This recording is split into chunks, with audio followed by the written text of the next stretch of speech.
Bonjour tout le monde.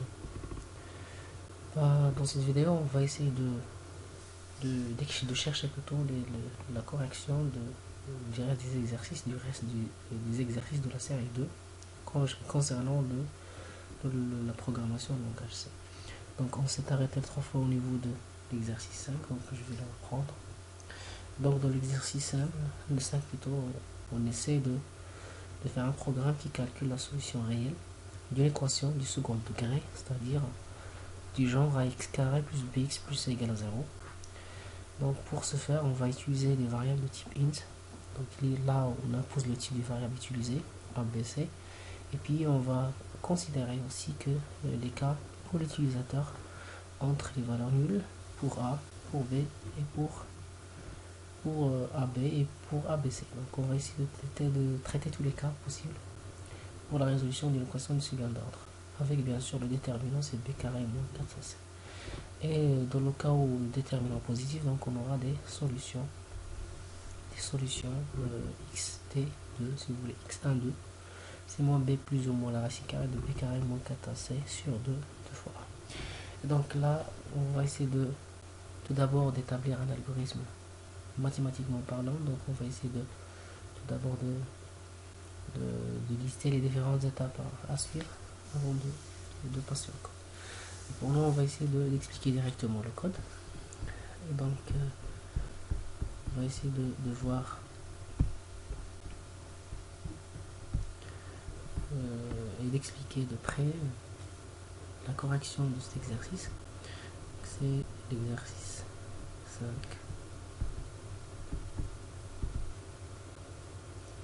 Si vous voulez, voilà. Donc, voilà à quoi ça va ressembler plutôt notre programme.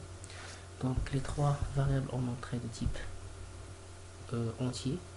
Donc, ce sont des variables de type entier. Et puis, une troisième variable de type double, c'est le discriminant, c'est le déterminant si vous voulez.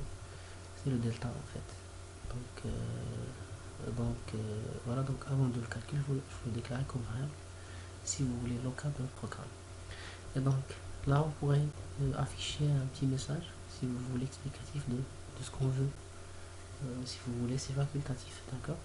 Calcul des solutions réelles d'une équation de second ordre, si vous voulez, second degré, de la forme ax carré plus b plus bx plus c égale à 0. Là, on impose de retour à la ligne pour bien organiser l'affichage, si vous voulez. Voilà, donc on commence tout d'abord par la saisie des variables a, b, c. Et là, on a la possibilité, si vous voulez, de faire la saisie des trois variables à la fois, ou bien vous pouvez les séparer, chaque variable dans un printf et scanf. Donc vous pouvez les saisir séparément ou bien en même temps. Voilà, donc la première chose à faire, c'est calculer le déterminant qui n'est que b au carré. Donc pour calculer b au carré, donc on fait appel à la fonction power, qui se trouve bien sûr dans le package matplotlib. Donc pour pouvoir utiliser cette fonction là, il faut déclarer le package matplotlib, d'accord. Donc c'est cette fonction, elle admet comme argument deux arguments, c'est la base et l'exposant. Donc c'est b à la puissance 2 moins 4 multiplié par a multiplié par c. Voilà, donc ça c'est le discriminant ou bien le déterminant si vous voulez. Alors, on commence les différents cas à tester ou à voir, à vérifier. Donc le premier cas à voir, c'est le cas où a égale à 0, b égale à 0 et c égale à 0. Donc dans ce cas-là, c'est quoi la solution de R? Donc on va essayer d'afficher la solution. Donc tout réel est une solution de cette équation, c'est-à-dire n'importe quelle valeur qui appartient à R, vérifie cette équation-là parce qu'on aura normalement 0 fois x égale à 0. Donc tout l'ensemble R vérifie cette équation-là. N'importe quel réel multiplié par 0, ça va donner un 0. Alors sinon c'est-à-dire le cas contraire, sinon si, donc else if a égale à 0 et b égale à 0, donc là c'est là où c qui est différent de 0.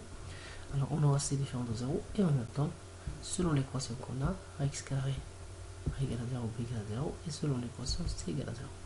Ce qui fait ici, là, on a une contradiction, donc on ne peut pas avoir une variable qui est nulle et non nulle en même temps, et donc il n'y a pas de solution de cette équation dans ce cas-là. Alors sinon, c'est-à-dire le troisième cas, sinon, donc si a égale à 0, et donc on aura l'équation de ce genre, bx plus c égale à a, donc c'est une équation de premier ordre, et donc on pourrait chercher l'équation, pardon, la valeur de x, c'est moins c sur b si vous voulez, moins c sur b, et donc la solution, c'est une solution double, ou bien l'équation admet solution, si vous voulez, double, si vous voulez, pardon, il admet une solution, c'est-à-dire du genre bx plus égale à 0, donc x égale à moins c sur b, donc on peut la calculer directement. Ou bien on l'affiche directement, ou bien en utilisant une variable intermédiaire, si vous voulez, dans laquelle on stocke la valeur de moins p sur c, et puis afficher la valeur, donc on s'en libre de choisir la méthode qui nous convient. Mais normalement, dans un programme, il faut toujours veiller à ce que ne pas utiliser beaucoup de variables, parce que les variables qui consomment plus de mémoire. Alors sinon c'est-à-dire là où on a le déterminant qui est, c'est-à-dire sinon, c'est-à-dire si on a a différent de 0. Si a est différent de 0, donc on s'en fout des autres valeurs, donc on calcule le déterminant. Et on va voir est-ce que le déterminant est négatif. Donc si le déterminant est négatif, cette équation n'a aucune solution dans R. Voilà, il y a une solution de notre ensemble si vous voulez. Alors sinon si else if, c'est-à-dire si le déterminant n'est pas négatif, mais il est nul, bon, dans ce cas-là, l'équation il admet mathématiquement parlant une solution double du genre, si vous voulez, moins b sur 2a. Donc là, on aura une équation, une solution double qui vaut la valeur moins b sur 2a. Sinon, donc le cas échéant, c'est-à-dire là, le déterminant est positif, strictement positif là, donc on est censé de chercher les deux réels, hein. Donc l'équation admet deux réels, x1, x2, et donc on va essayer d'afficher leur valeur. Donc c'est même moins b plus la racine carrée sqrt, c'est une fonction qui permet de calculer la racine carrée de d si vous voulez, et puis divisé par 2 fois 1. Même chose pour la deuxième, donc juste il faut changer le signe moins entre x1 et x2. Voilà, donc là, ça c'est normalement, c'est un appel récursif de la même fonction, de la fonction elle-même. Donc ça c'est juste pour faire plusieurs exécutions à la fois, donc pas la peine de faire un test pur et exécuté pour voir votre test. Et donc là, on fait un appel récursif pour faire l'essai plusieurs fois. Donc on va essayer de voir à quoi ça ressemble avec un test si vous voulez. On peut essayer de compiler.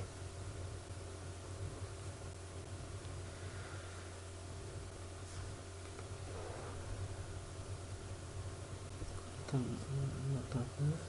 Ok. Donc voilà, donc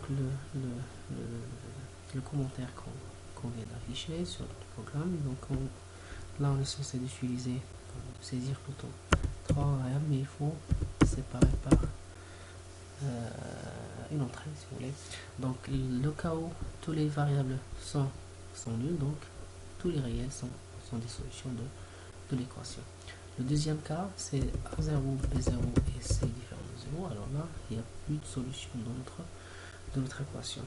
Le troisième cas, A0 et B différent de 0, et C aussi différent de 0. Donc la solution, c'est moins 5 sur 2. Donc c'est moins 2,5 si vous voulez. Le troisième cas, c'est lorsque A est différent de 0. Et alors là, on essaie de chercher, si vous voulez, les équations, la valeur de delta. Alors là normalement c'est delta il est négatif, donc il n'a pas de solution. Donc on va essayer de voir E8 1 5. Alors là aussi delta il est négatif, donc 1 8 2. Alors là normalement il a trouvé que delta est positif, donc là essaye de chercher le x1 et bien sûr le x2 qui sont deux racines de notre équation. Voilà donc la solution de l'exercice 5. Bon, dans l'exercice on est censé de faire un programme qui lit n nombres premiers au clavier et qui affiche leur somme, leur produit et leur moyenne. C'est-à-dire si on saisit par exemple n égale à 5, donc on va essayer de calculer la somme de 1 plus 2 plus 3 jusqu'à 5. Même chose pour le produit. Et aussi pour on doit chercher leur moyenne. Donc on doit choisir un type approprié si vous voulez pour les valeurs affichées. et le nombre doit être saisi normalement au clavier, c'est bon. Et on va essayer de résoudre ce problème en utilisant les trois approches, ou bien les trois boucles, si vous voulez, répétitives. La première fois, bon, la première boucle while, et puis de while si vous voulez, et puis la boucle for. Donc on va essayer de voir quelle est la variante la plus utilisée, la plus naturelle pour ce problème bien pour ce genre de problème. Voilà donc notre, si vous voulez, notre programme. Ok, alors toujours on a besoin d'utiliser juste le standard input output comme librairie package, parce que là on va utiliser que les fonctions printf et scanner, donc on n'a pas beaucoup appel d'autres fonctions qui sont qui se trouvent dans d'autres librairies si vous voulez. Donc on déclare les quatre variables qu'on a comme entier, donc le n, puis i qui va servir comme compteur qui va s'incrémenter jusqu'à n, et puis s dans laquelle on va stocker la somme, et puis p qui contiendra le produit.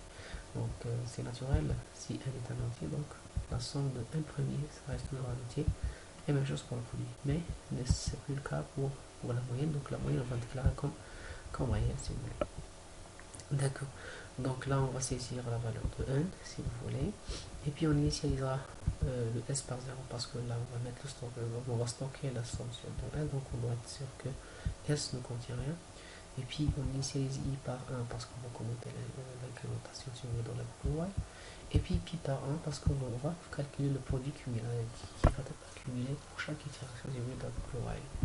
Et donc il va tester tant que i est inférieur ou égal à n, donc il va faire ceci. Donc ça c'est quoi normalement? Donc il va essayer de calculer la somme. Donc s en soit s plus i pour chaque itération. Et même chose pour le produit. Le produit reçoit p fois i, et puis on incrémente d'un pas, bien de 1 si vous voulez, pour passer à l'itération suivante. Et donc après qu'il a fini la boucle, donc il sort avec la valeur de s, c'est-à-dire la somme des nombres, et puis le produit. Donc ce qui reste c'est la moyenne qu'on va, si vous voulez, calculer à part. La moyenne c'est que la somme sur l'ensemble des nombres saisis, donc sur n. Et on va afficher si vous voulez, la somme, le produit et bien sûr la moyenne. Juste vous faire attention ici au niveau du type d'affichage, si vous voulez, de la moyenne n. On va essayer de voir un exemple.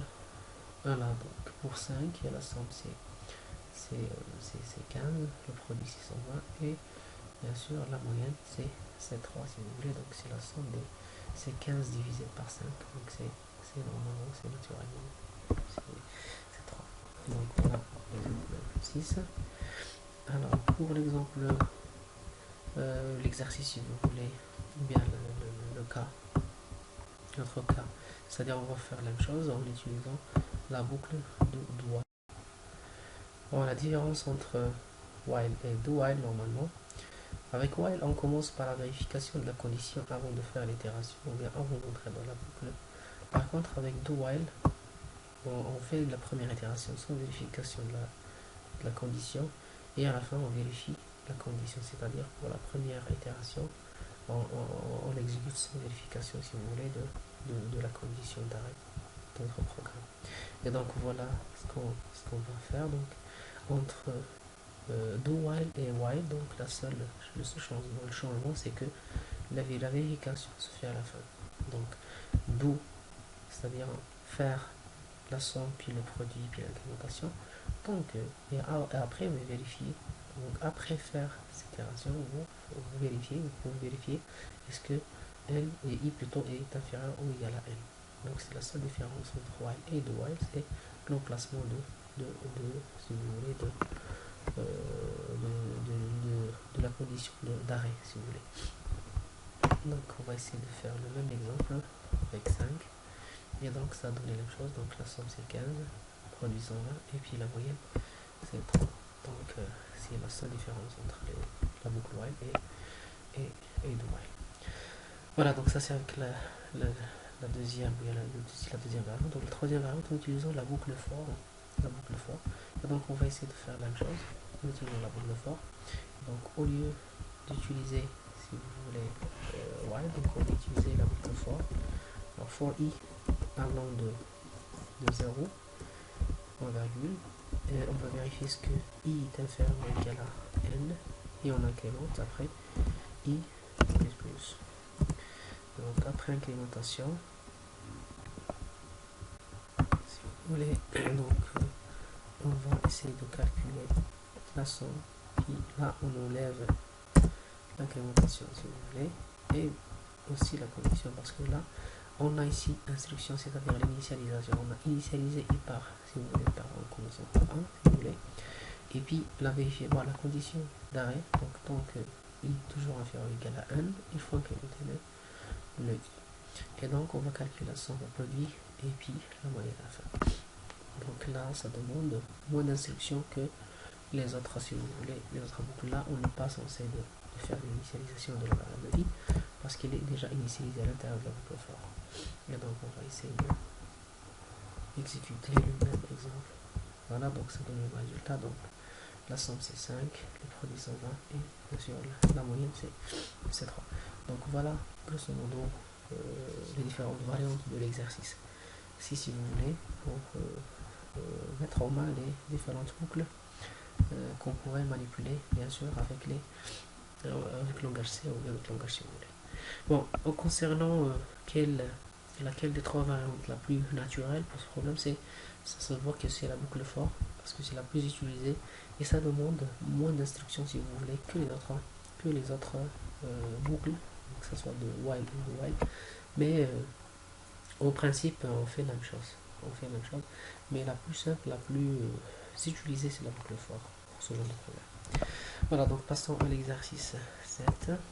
Donc on vous demande d'écrire un programme qui lit et qui calcule la somme des n premiers termes positifs impairs. Donc on va essayer de chercher on va essayer de saisir la variable n comme entier si vous voulez, on va essayer de chercher les différents termes positifs impairs. Donc on va essayer de voir est-ce que c'est pair ou impair, et on va calculer la somme des impairs si vous voulez. Voilà, donc l'exercice 7. Ok, donc voilà, donc on a besoin d'utiliser trois variables. La première c'est le nombre de n qu'il faut saisir, i c'est la variable qui va être incrémentée, qui va être incrémentée si vous voulez, et bien sûr s dans laquelle on va stocker la somme des nombres premiers. Donc on va saisir comme d'habitude la valeur de n, puis on initialise le x par 0 parce qu'il va contenir la somme. Et puis dans une boucle for i allant de 0 jusqu'à n, on incrémente notre compteur i. Alors on va faire un petit test. On va vérifier est-ce que si vous voulez, la valeur incrémentée est pair ou impair. Donc est-ce que i, on est de différent de 0, donc s'il est impair, c'est-à-dire le reste de la division entière de i par 2, différent de 0, donc c'est la définition des nombres impairs. Et donc on va essayer de stocker dans S la valeur, l'ancienne valeur, plus le numéro, plutôt le nombre en question. Sinon donc il va pas le stocker dans S, c'est normal. Et avant de sortir la somme, si vous voulez, la somme du IM, terme positif impair et. Donc là c'est pour vérification tout simplement à l'intérieur de la boucle. Donc c'est un message qui va s'afficher au cours de l'exécution des itérations si vous voulez à l'intérieur de la boucle. Bon, ça c'est un message répétitif qui va se répéter juste pour bien vérifier le calcul manuellement. Et là à la fin on affiche la somme, donc la somme du i premier terme positif, et bien sûr on affiche la valeur de s et bien sûr la variable n qu'on vient de saisir. D'accord, donc on va essayer de voir l'exemple. Donc on va prendre jusqu'à 5, et donc là pour avoir les différentes itérations, la première, la deuxième, la troisième, etc. Et donc là la somme des 5 premiers positifs impairs est 9. Donc on ne va pas tout sommer, mais on va juste sommer 1 plus 3, 1 plus 3 c'est 4, et 4 plus 5 c'est 9. Et donc ce sont les différentes si vous voulez, les différentes valeurs impaires. Donc là vous pouvez carrément ajouter la valeur, ou vous pouvez afficher la valeur impair avant donc on va l'ajouter, donc la somme du ième terme positif impair, et là aussi vous pouvez ajouter un message explicatif si vous voulez. La valeur impair, la valeur impair, pardon, et on affichera pourcentage. D, on affichera quoi? La valeur de I si vous voulez. Alors,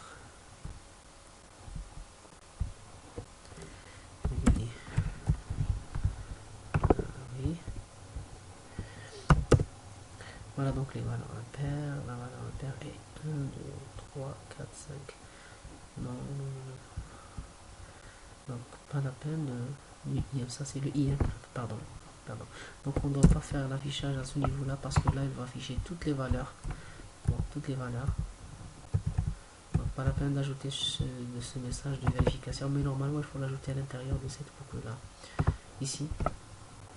Alors là, vous pourrez ajouter un message de vérification si vous voulez. Pour savoir, ou bien pour afficher les valeurs impaires. Copier, coller. Alors,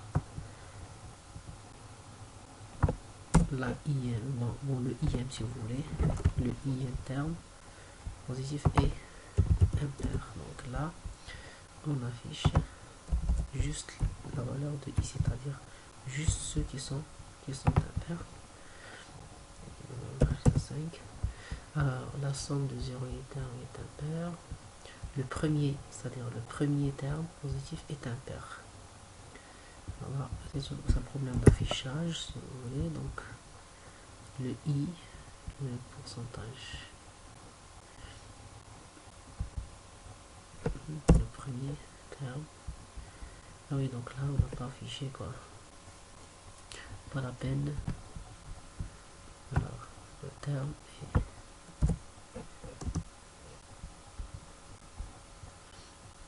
Voilà, donc la valeur. On choisit un texte explicatif si vous voulez. La valeur est, je vais mettre la valeur pourcentage D et impair. Et j'enlève tout ça. D'accord. Alors, en exécutant le même exemple. Alors, la valeur 1 est impair, la valeur 3 est impair, la valeur 5 est impair. Donc voilà là, donc les valeurs impaires auxquelles on s'intéressera. Et donc il va faire la somme de 1 plus 3 c'est 4 plus 5 c'est 9. Donc ça c'est juste pour vérification. Pour vérification et pour voir est-ce que vraiment on cherche les valeurs paires ou pas, les valeurs impaires ou pas. Voilà donc à quoi ça ressemble votre programme. Ça c'est un message, bon, c'est juste pour suivre l'exécution de votre programme. Sinon vous pouvez le mettre en commentaire. Et là aussi vous pouvez le mettre en commentaire si vous voulez le programme final. Donc pas la peine de faire un affichage à chaque fois. Et donc là vous faites directement, vous affichez directement la somme si vous voulez. La somme des termes est positif, impair, et directement. Donc pas la peine de charger la vitesse de commande si vous voulez, l'écran d'affichage avec des messages si vous voulez personnels. Voilà donc à quoi ça ressemble le premier exercice. Donc le deuxième exercice, on va essayer d'écrire un programme qui calcule la somme 1 demi plus 1 quart plus 1 huitième, etc. Donc plus 1 sur de la puissance n avec n appartient à 1 plus, donc n est strictement positif. Voilà. Donc là, normalement, ça arrive, bon, ça consiste à calculer une suite, si vous voulez, arithmétique, si on veut, en géométrie. Bon, c'est une suite, si vous voulez. Donc on va essayer de concevoir un programme dans une boucle qui permet de faire la somme de ces différents termes. Et là, normalement, on pourrait dégager qu'il y a la forme itérative, c'est 1 sur la puissance n. Et donc, c'est la forme qui va nous aider à calculer la somme de ces termes-là. Alors, l'exercice 7. Question 2. Voilà. Ok, donc, les variables qu'on peut utiliser, bien sûr, c'est la somme et U. U, c'est pour stocker aussi les termes, si vous voulez, chaque terme de la série S, si vous voulez. Là, c'est la somme totale des termes U. Et U, c'est pour calculer chaque terme. Parce que chaque terme est égal à 1 sur 2 à la puissance n, si vous voulez. Et bien sûr, deux variables entières, si vous voulez. N, c'est à saisir. Et I qui va servir comme variable qui s'incrémente, variable boucle. Donc toujours comme d'habitude, on initialise quoi, la variable S, si vous voulez, à 0. Et puis I, on l'initialise par 1 demi. Et puisqu'on l'avait déjà déclaré comme réel, donc là c'est facultatif, ce type de cas, si vous voulez. Alors là, c'est juste pour stocker la valeur de 1 sur 2 en réel, si vous voulez, dans la variable U. Voilà, donc on initialise I par 1 pour passer à la boucle while, si vous voulez. Donc là, un message explicatif pour saisir si vous voulez, la variable de n, pardon, la valeur de n. Et puis, on entre dans la boucle while. Donc tant que i est inférieur à 1 qu'on vient de saisir, parce que i ça commencera de 1, et puis on va saisir la valeur de n. Donc tant que i est inférieur à n, donc on va vérifier tout d'abord la condition avant de faire l'itération. C'est-à-dire, si on a i est égal à n est égal à 1, donc il va faire pour une seule itération, si vous voulez. Donc on va mettre dans S quoi. C'est S, c'est l'ancienne valeur, c'est 0 plus U. U c'est quoi? C'est 1 demi. Ça c'est pour la première fois. Et puis, juste après, on écrase la valeur de U. Et on met dans U, c'est quoi la valeur suivante? C'est U sur 2, donc c'est 1 quart. C'est 1 quart, donc c'est 1 sur 2 fois 2, si vous voulez. Et puis on incrémente la valeur suivante. Ainsi de suite. Même chose pour l'itération suivante. Donc à chaque fois qu'on incrémente I, on écrase la valeur de U et on met à sa place U divisé par 2. Donc ça revient à mettre à chaque fois U, c'est U sur 2 fois 2. D'accord. Donc de cette manière, on pourrait calculer facilement la somme de 1 sur 2 à la puissance n, si vous voulez. Et puis on affiche la somme totale, si vous voulez. Donc on va essayer de voir l'exemple d'exécution, si vous voulez, l'exécution avec une seule n égale à 1, donc c'est un demi.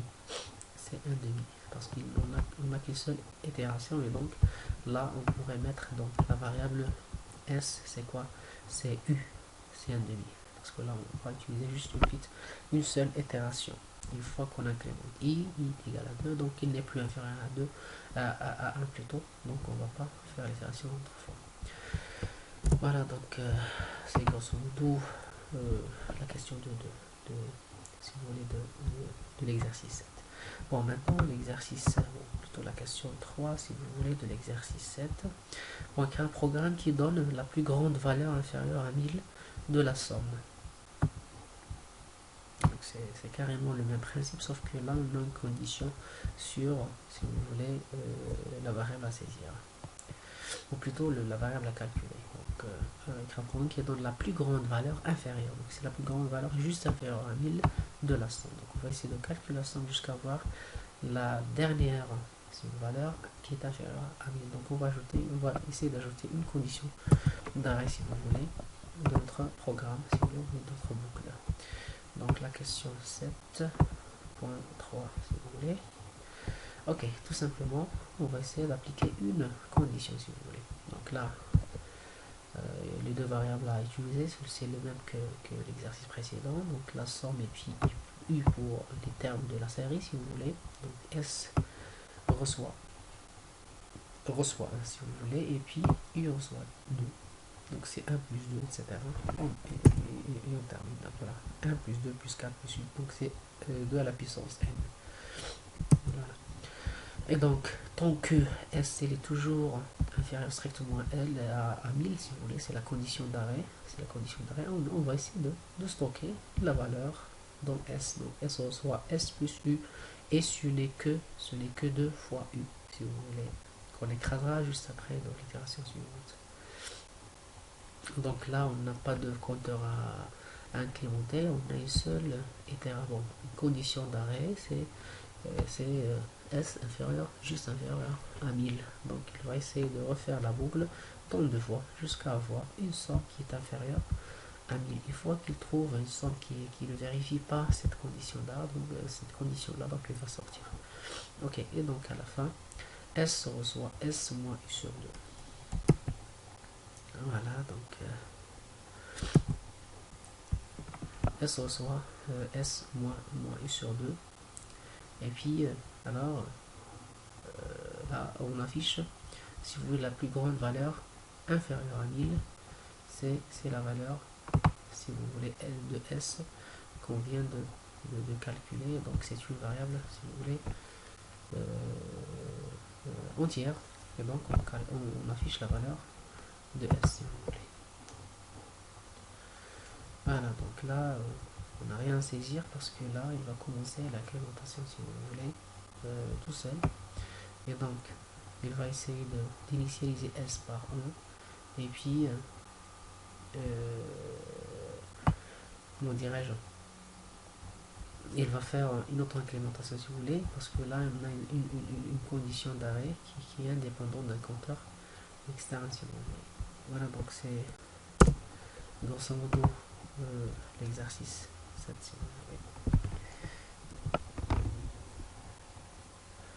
Ben, pour cet exercice 7.3, donc on va essayer de faire l'exécution 6512. Donc là je vais faire attention à ce niveau là. Donc pourquoi on avait ajouté le S reçoit S moins sur 2. On va essayer de la commenter, on va essayer de voir qu'est-ce que ça donne. Alors voilà, donc la somme, la plus grande valeur inférieure à 1000 est 1023. Et donc là, on a dépassé la valeur de 1000 parce que là, on vérifie S. Est-ce que S est inférieur à 1000? Oui, mais il faut mettre l'intérieur. Pour l'itération suivante, on n'est pas sûr est-ce qu'il va dépasser ou pas. Donc, surtout là, il a dépassé S, il a dépassé 1000 en fait, avant c'est-à-dire après vérification de la valeur de S, il a trouvé que c'est inférieur à 1000. Et puis, donc, il a fait la somme. Donc, puisqu'il a fait la somme ici, donc, il a trouvé une valeur qui est supérieure à 1000. Et donc, là, il n'est plus inférieur à 1000. Et donc, ça va donner un résultat fausse. Donc, pour retrancher le dernier terme, donc, on va essayer de retrancher une valeur U sur 2. C'est-à-dire, on va retrancher la dernière valeur. La dernière valeur, si vous voulez, si vous voulez, c'est U qui est la dernière, donc U qui est égal à 2 fois U, donc c'est le dernier terme, si vous voulez. C'est U sur 2, donc c'est 2 à la puissance 1. Donc on retranche la dernière valeur qu'on avait ajoutée. C'est-à-dire la dernière itération, donc on tranche la valeur de la dernière itération pour avoir le dernier résultat qui est inférieur à 1000. Alors là, on est censé de retrancher cette valeur pour ne pas dépasser la valeur de 1000. Et donc voilà, c'est 511, c'est normal. Si vous cherchez les puissances de 2, si vous voulez, donc vous allez trouver que c'est le bon résultat, s'il vous plaît. Voilà, maintenant passons à l'exemple qui suit, ou bien le dernier exemple. Écrire un programme qui donne le nombre n tel que la série 1 plus 1 demi, moins 1 tiers plus 1 quart, donc plus les termes, si vous voulez, qui ont des valeurs paires dans le dominant, moins les valeurs qui ont une valeur, si vous voulez, impaire dans le dominant. Donc c'est comme si on a 1 plus 1 sur 2n, moins 1 sur 2n plus 1 sur, plus ou moins 1 sur n, ça dépend de la valeur de n. Est-ce que c'est pair? C'est plus. Si c'est impair, donc c'est 1. Et donc on va donner le résultat qui est égal à peu près 1 sur 100 près. Donc c'est la précision, si vous voulez, de notre programme qui va être jusqu'à 1,33 de précision, si vous voulez. Donc notre programme, si vous voulez, c'est de l'expliquer tout de suite. Donc c'est l'exercice 7.4. Voilà, donc comme d'habitude, là on a deux, si vous voulez, packages à importer. Math.h parce qu'on va utiliser la valeur absolue, c'est FABS. Donc pour calculer la valeur absolue de S moins 1,33. Et donc voilà, donc les valeurs qu'on doit saisir, qui vont nous servir comme comme variable, si vous voulez, dans le programme. Donc on va déclarer un S et n de type réel et un long, si vous voulez, I. On initialise S par 1, I par 1, si vous voulez, parce qu'il va être incrémenté dans la boucle while. Et donc là, c'est la condition, si vous voulez, c'est la précision. Il faut que la valeur absolue de S retrouvée et calculée moins 1,33 et est supérieure à 0,001. C'est la précision, si vous voulez. On essaie de chercher S de telle sorte à ce que la différence entre la somme qu'on trouve et 1 moins 33 soit supérieure ou égale à 0,001. Et donc ça c'est la condition d'arrêt. Alors sinon, donc si la condition est vérifiée tant que la valeur absolue est supérieure à ça, donc on va refaire la boucle. Et donc n reçoit 1 sur i plus 1, donc on cherche le 1 sur n si vous voulez, et on cherche est-ce que c'est pair. S'il est pair, il va être multiplié par moins. S'il est impair, c'est un plus. Donc s'il s'agit d'une valeur paire, donc on va mettre dans S moins 1 sur n, c'est-à-dire par exemple 3. Si elle est égale à 3, donc elle va mettre S égale à l'ancienne valeur moins 1 sur 3. Si vous voulez, si c'est égal à 4, donc elle va mettre S plus égal à S plus 1 sur 4 si vous voulez. Et puis on incrémente à la fin, c'est-à-dire hors du test if et else, donc on incrémente la valeur de i et ainsi de suite. Donc on cherche est-ce qu'il s'agit d'une valeur paire. S'il est paire, donc on va si vous voulez, on va le retrancher, et sinon on va faire la somme, ou bien l'inverse. Donc on va essayer de voir l'extrait. Donc s'il est pair, le modulo le reste de la division entière de 1 par n s'il est égal à de i par 2. S'il est pair, donc il va être multiplié par lui. S'il est impair, donc c'est l'inverse. C'est l'inverse normalement. Si i modulo 2 égale à 0, donc s reçoit s plus n, sinon c'est-à-dire il est différent de n, pardon, de 0, donc il reçoit s moins n. Ou bien vous ajoutez directement ici différent, si vous voulez, s'il est différent, et vous gardez les mêmes signes, c'est-à-dire ici moins, et là vous faites une somme. Donc c'est carrément la même chose. Donc s'il est différent de 0, donc c'est impair, et s'il est égal à 0, donc c'est pair. Ou bien vous changez le signe de comparaison, ou bien vous changez carrément les cas à traiter. Et après on affiche la valeur de S si vous voulez. Donc un exemple, si vous voulez. Alors, donc là il y a une boucle infinie, elle ne sort pas. Une boucle infinie.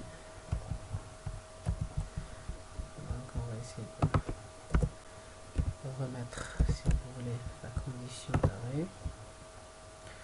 Ok, donc ça c'est la valeur approchée, la valeur approche de 1,33.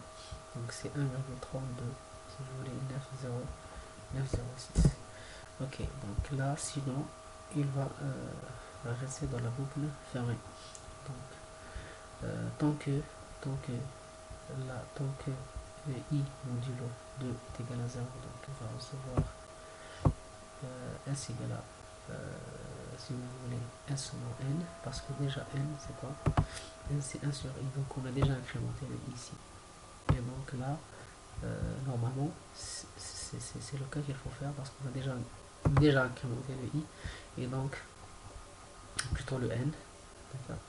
Et donc si i modulo 2 égale à 0, donc s reçoit n moins 1 moins n, sinon le cas contraire, donc c'est s plus n. Et donc là on aura tout simplement la valeur approchée de la valeur de 1 et de 3. Voilà, donc c'est tout ce qui concerne la série 2.